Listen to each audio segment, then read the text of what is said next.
Tapi kalau khusus pelanggaran kode etik yang dilakukan oleh ad hoc, Panwascam, Panwas Kelurahan gitu, itu yang menyelesaikan, yang menyidangkan itu Bawaslu.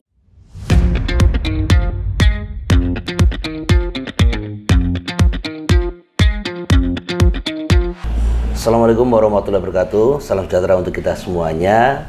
Jumpa lagi di Sareng Untidar, santai bareng Untidar. Kalau biasanya sama Reka Suci, kali ini bersama saya dan Wiratmoko yang akan mengawal atau mendampingi narasumber sampai tuntas nanti. Saat ini Indonesia sedang menjalani proses pesta demokrasi dan sudah sampai pada tahap kampanye untuk pemilihan calon legislatif dan juga pemilihan presiden. Nah, selain KPU atau Komisi Pemilihan Umum, ternyata ada juga satu instansi yang tidak kalah sibuknya sepertinya, yaitu Badan Pengawas Pemilu. Apa saja sih tugas Badan Pengawas Pemilu ini? Terus kemudian apa saja yang bisa kita rasakan dampak dari keberadaannya? Saat ini saya sudah dolan ke Bawaslu Kota Magelang dan ketemu dengan Ketua Bawaslunya, Mas Taufik. Selamat siang, Mas Taufik. Selamat siang, Mas Danu. Jumpa lagi nih, Mas Danu ya. Lama banget kita ngobrol-ngobrol loh ini. Betul. Mas, mungkin langsung saja bisa dijelaskan sebenarnya Bawaslu ini sebenarnya tugasnya apa sih? Oke. Terima kasih Mas Danu sebelumnya. Saya langsung coba menjawab saja. Namun saya mau menjawab dari sisi Undang-Undang Dasar dulu. Oke. Bahwasanya di Undang-Undang Dasar itu disebutkan bahwa pemilu itu diselenggarakan oleh suatu komisi pemilihan umum. Tapi hurufnya itu kecil semua. Nah, itu artinya tidak hanya KPU saja yang menyelenggarakan, tetapi di dalamnya ada KPU, Bawaslu, dan DKPP. Jadi itu penyelenggara pemilu itu terdiri dari 3 itu, Mas. 3 ya. Jadi ada KPU, Bawaslu, dan DKPP, Dewan Kehormatan Penyelenggara Pemilu. Jadi itu 3 lembaga yang kemudian menggawangi setiap kali pemilu di Indonesia. Kemudian tugas dan fungsi kewenangan Bawaslu sendiri itu juga diatur di Undang-Undang Pemilu, Undang-Undang 7 tahun 2017. Bahwasannya itu yang paling pokok adalah Bawaslu itu mengawasi setiap tahapan pemilu yang diselenggarakan. Jadi semua tahapan pemilu yang kalau tidak salah ada 11 tahapan itu harus diawasi secara melekat oleh Bawaslu. Nah, sekarang ini kita masuk di tahapan apa yang disebut dengan tahapan kampanye pemilu. Nah, kehadiran Bawaslu di kampanye pemilu itu sangat dibutuhkan sekali, Mas Danu. Kenapa sangat dibutuhkan? Kampanye ini kan salah satu metode pemilu yang acapkali sering menjadi sebuah konflik di dalamnya, kan gitu. Karena persaingan ada di kampanye. Contoh paling sederhana, pemasangan alat peraga kampanye misalnya. Ini kalau kita tidak hati-hati cara mengaturnya, kalau kita tidak hati-hati pengawasannya, itu akan menimbulkan bibit-bibit konflik baru, kan gitu. Karena sekali lagi persaingan itu tadi.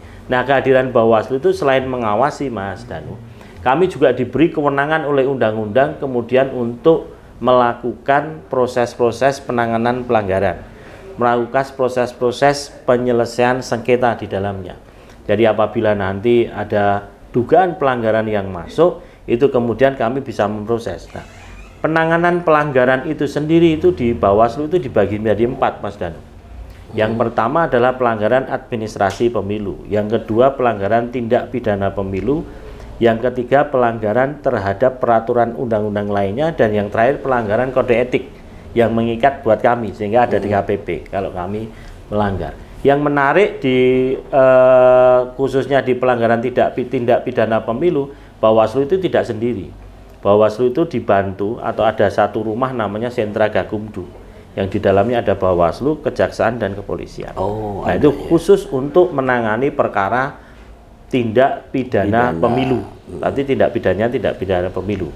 Nah, itu kira-kira kewenangannya, tugas dan kewenangannya kira-kira begitu, Mas Danu. Banyak juga ternyata. Banyak juga ternyata, Mas. Repot ya. Terus kemudian Kalau sekarang kita mengerucut ke Magelang aja deh Mas. Biasanya yang paling banyak tuh dari 4 itu tindakan pelanggaran yang seperti apa? Kalau data 2019 pemilu yang kemarin, pemilu 2019 itu yang paling banyak itu adalah administrasi, pelanggaran administrasi ya. Pelanggaran administrasi pemilu 2019 Bawaslu itu menangani 2 perkara. Dan kalau administrasi, nah ini administrasi itu dalam tanda kutip hebatnya Bawaslu itu menjadi majelis hakim di situ, majelis pemeriksa. Jadi kita kalau pelanggaran administrasi itu seperti layaknya di pengadilan itu, kami pimpinan itu jadi majelis pemeriksa untuk memeriksa para pihak itu tadi. Yeah. Nah, itu tidak ada mungkin di lembaga lain tidak ada ini. Jadi Bawaslu itu kakinya 2, yang ngawasi, dia memutus suatu perkara, kan begitu. Jadi ini yang saya selalu katakan hebatnya Bawaslu itu di situ. Ada di Magelang itu? Ada di Magelang 2019 kita 2 kali. Ada kalau mau dicek di PPID Bawaslu ada itu, salinan putusannya juga udah kami sampaikan di situ. Kemudian tapi agak bergeser ke pilkada ya Mas Danu. Kalau di pilkada 2020 itu yang menonjol tidak pelanggaran administrasi tapi justru pelanggaran politik uang. Oh, money politik. Money politik itu yang agak banyak karena di situ kita nerima 38 laporan dan 8 laporan diantaranya itu tindak politik uang, pelanggaran politik uang. Jadi agak lumayan juga kalau kita bicara data yang dari kemarin. Jadi kalau dibilang mana yang banyak, saya jawab dari data kemarin itu. Dan mudah-mudahan kalau sekarang ini nggak banyak kan itu Mas. Iyalah, kedewasaan berpolitik, kedewasaan dalam demokrasi itu kan juga salah satu indikatornya menurut saya dengan semakin minimnya politik uang. Mematuhi aturan yang ada kan ya. gitu. Betul. Betul, ya. Tapi di Magelang sampai segitu ya? Banyak ya. Lumayan juga, iya. Iya, semoga di Pileg besok nggak ada ya. Insya Allah mudah-mudahan nggak ada lah. Kami itu selalu meniatkan ini sebagai sebuah kalau bisa pemilu 2024-nya itu benar aman, damai, sejuk dalam koridor demokrasi kan gitu. Oke Mas, kalau yang termasuk ini edukasi juga buat masyarakat nih, selain buat Civitas Untidar juga buat masyarakat. Pelanggaran yang dari 4 itu yang mungkin yang dalam prakteknya gitu apa aja Mas? Maksudnya dalam misalnya prakteknya? Politik uang tuh jelas, terus ada politik identitas, terus apa lagi gitu? Kalau di namanya pelanggaran administrasi Mas Danu, ini saya mulai dari administrasi. Administrasi itu pelanggaran terkait dengan dilanggarnya tata cara, prosedur dan mekanisme. Jadi kan ada itu tata cara, prosedur, mekanisme itu dilanggar. Itu masuk di dalam pelanggaran administrasi. Kira-kira begitu. Nah, siapa yang melanggar tata cara, prosedur, mekanisme? Bisa penyelenggara juga KPU, teman KPU. Bisa peserta pemilu juga bisa. Partai politik dalam hal ini. Itu kemudian caranya itu dengan kita membuat sidang, majelis pemeriksa gitu. Jadi benar-benar di sidang kami juga harus pakai jas, pakai kopiah untuk kemudian mengadili seperti itu. Ada videonya juga kalau saya nggak salah yang 2019 itu. Dengan di saat masih dalam masa kampanye juga. Masih dalam kita sidang. Karena perlu diingat Bawaslu itu hanya punya waktu 7+7 untuk menyelesaikan sebuah perkara. Jadi itu hanya 7+7 alias 14 hari kerja kan gitu. Nah ini agak merepotkan buat kita. Kemudian yang khusus untuk pidana pemilu itu kita memang tidak sendiri Mas Danu, dibantu oleh teman-teman jaksaan dan kepolisian yang masuk dalam namanya disebut Sentra Gakumdu. Ini khusus untuk tindak pidana pemilu. Dan paling banyak di Magelang ini adalah tindak pidana pemilunya itu tentang politik uang. Berbagai macam modus lah tentunya. Kita juga pernah menangani perkara tersebut 8, cuma memang kemudian tidak sampai ke penyidikan. Coba Mas sebentar, ini menarik banget loh. Politik uang itu barangkali kan ada yang nggak ngerti bagi-bagi sembako dan sebagainya, termasuk politik uang bukan? Politik uang itu kalau definisinya itu orang yang kemudian membagikan, menjanjikan, membagikan begitu. Menjanjikan aja udah masuk loh Mas. Oh iya? Iya, karena definisi di Undang-Undang 7 itu menjanjikan, memberikan atau membagikan itu berupa uang atau materi lainnya. Nah, materi lainnya itu dimaknai sembako itu tadi bisa. Jadi tidak hanya uang, tapi materi lainnya pun itu bisa bangun juga. jalan, aspal. Nah, nyumbang di masjid, tapi dengan nyumbangnya nggak ikhlas nih ya, lain ya. Nyumbangnya nyumbang supaya warga masjid tersebut memilih, tak kasih karpet, tapi milih ya. Nah, ini masuk politik uang. Oke. Jadi sampai segitu. Jadi tidak hanya uang berupa amplop saja, Mas Dan. Berarti Bawaslu ini mengawasi, terus kemudian apa tadi, pengawasan sama apa? Pengawasan, kita juga melakukan Penindakan, proses-proses penindakan juga. Itu tidak hanya untuk partai politik, tapi bahkan penyelenggara seperti KPU juga dan masyarakat. Iya. Kalau politik uang itu, Mas, politik uang ini kan tetap mengemuka ya di setiap pemilu itu. Yang bisa kena siapa aja itu? Misalnya maksudnya kena jerat gitu ya? Jerat, ya. Semua bisa kena jerat. Karena di Undang-Undang 7 di pasal-pasal sanksi itu. Pasal-pasal sanksi itu subjeknya menyebutkan misalnya tim kampanye, pelaksana kampanye, peserta kampanye, atau orang seorang, bisa jadi begitu. Yang menerima pun juga bisa? Iya. Enggak, kalau yang menerima itu ada di pemberi dan penerima yang dikenakan sanksi itu ada di aturan Pilkada, Mas. Undang-Undang 10 2016. Tapi kalau di Undang-Undang 7 itu yang menerima saja yang kena. Yang memberi atau yang memberi yang kena gitu. Jadi kalau yang Undang-Undang Pilkada itu memang dinilai lebih progresif. Jadi yang penerima ataupun pemberi itu kena. Iya, karena relatif lebih rentan di situ ya. Iya, karena Pilkada memang lebih ini.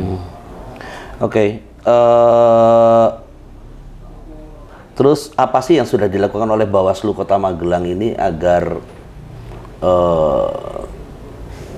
Pileg sama Pilpres ini bisa berjalan dengan lancar gitu? Barangkali dengan strategi sosialisasi seperti apa dan sebagainya gitu.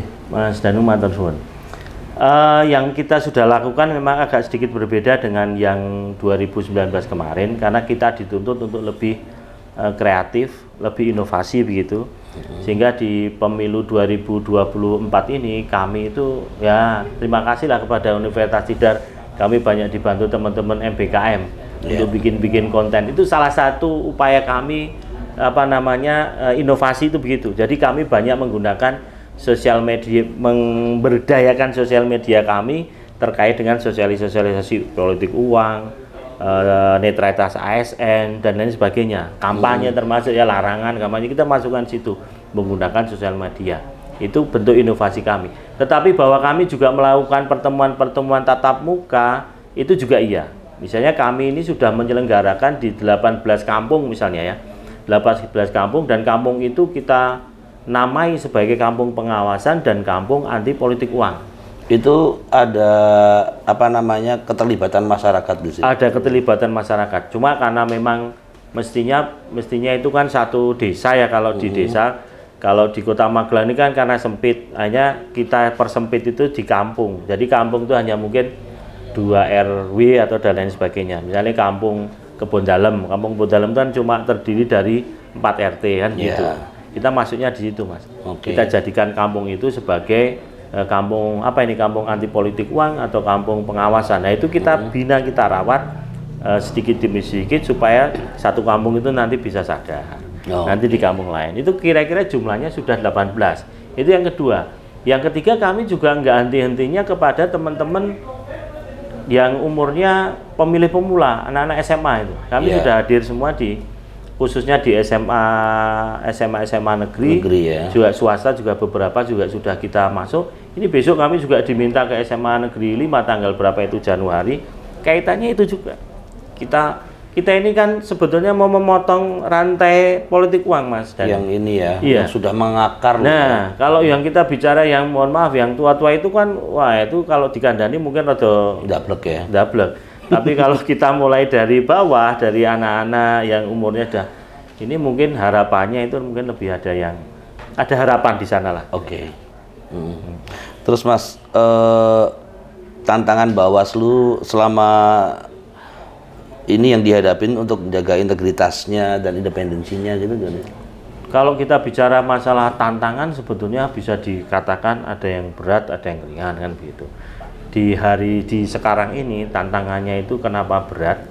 Tantangannya itu semua misalnya begini, kami itu di satu sisi harus mengetahui, harus kenal dengan semua peserta pemilu begitu.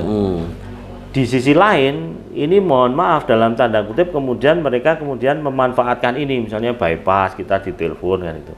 Saya sebetulnya kalau ditelepon itu antara nyaman dan nggak nyaman kalau yang telepon teman-teman parpol kan begitu. Ini jangan-jangan saya di framing, saya jangan-jangan sama parpol bilang apa kan begitu, takutnya kan begitu juga.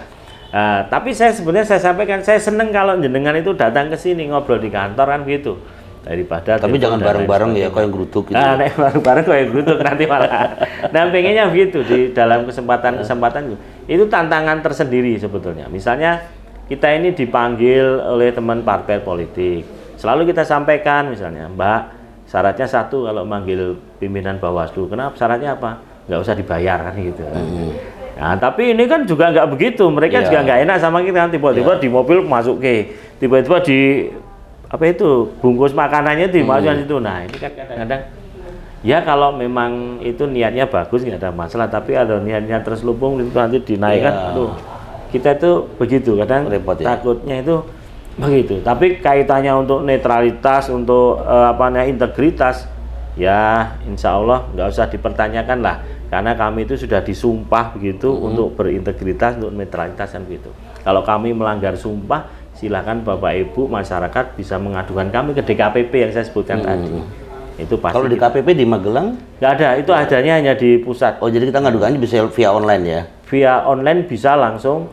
Tetapi kalau khusus pelanggaran kode etik yang dilakukan oleh ad hoc, Panwascam, Panwas kelurahan gitu, itu yang menyelesaikan, yang menyidangkan itu Bawaslu Kota Magelang. Kota begitu. Tapi kalau di Bawaslu ke atas itu yang menyelesaikan DKPP pusat. Oke, Mas Taufik, ini terakhir nih, saya pengen closing statement dari Mas Taufik untuk anak-anak muda terutama di Untidar dan juga untuk masyarakat Magelang.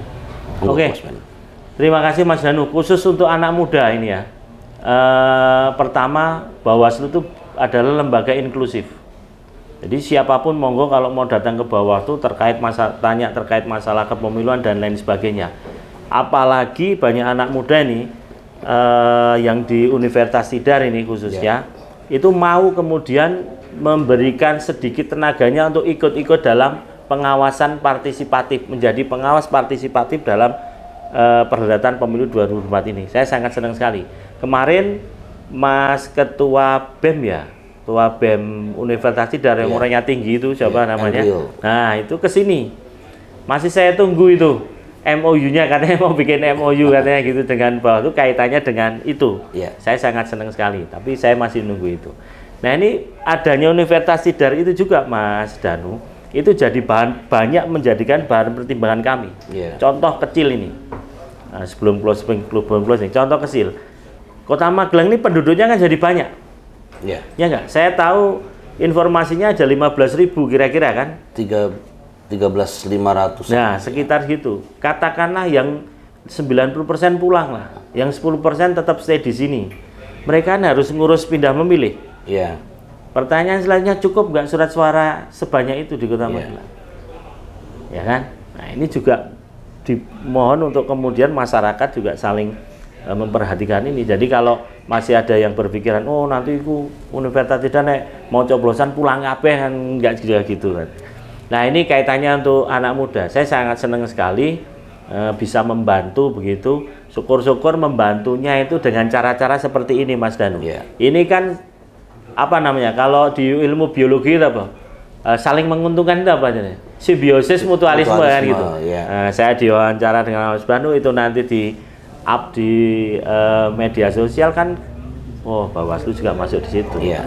Ini bentuk-bentuk kerjasama mungkin yang karena teman-teman muda ini lebih banyak bergaul dengan media sosial itu, kami sangat terbantukan oleh itu. Dan harapannya kami juga bisa seperti itu, terkecuali nanti kalau ada yang mau langsung terjun untuk pengawasan secara partisipatif di pemilu 2024. Oke, thank you Mas Taufik. Sepertinya ini sudah cukup bernas dan cukup komplit apa yang disampaikan oleh Mas Taufik, dan juga cukup membuka wawasan bahwa Bawaslu itu kerjanya itu ternyata banyak dan efektif begitu loh. Banyak hal yang bisa dilakukan dan jangan ragu-ragu untuk partisipasi aktif untuk bisa melaporkan pelanggaran-pelanggaran yang terjadi terutama di Kota Magelang ini ya Mas ya. Ya. Thank you Mas Taufik waktunya di sela-sela kesibukannya dan juga untuk penikmat podcast Sareng Untidar, semoga ini bisa bermanfaat untuk wawasan kita dalam berdemokrasi dalam pemilihan umum di tahun 2024 nanti ya. Semoga ini bisa menjadi langkah pijakan untuk bisa memilih dengan tepat, memilih dengan baik siapa-siapa calon yang akan menjadi pemimpin-pemimpin kita di tahun-tahun mendatang. Terima kasih Mas Taufik. Matur suwun Mas Danu. Terima kasih, salam buat teman-teman di Bawaslu. Siap. Sampai jumpa di lain kesempatan. Dah. Dadah.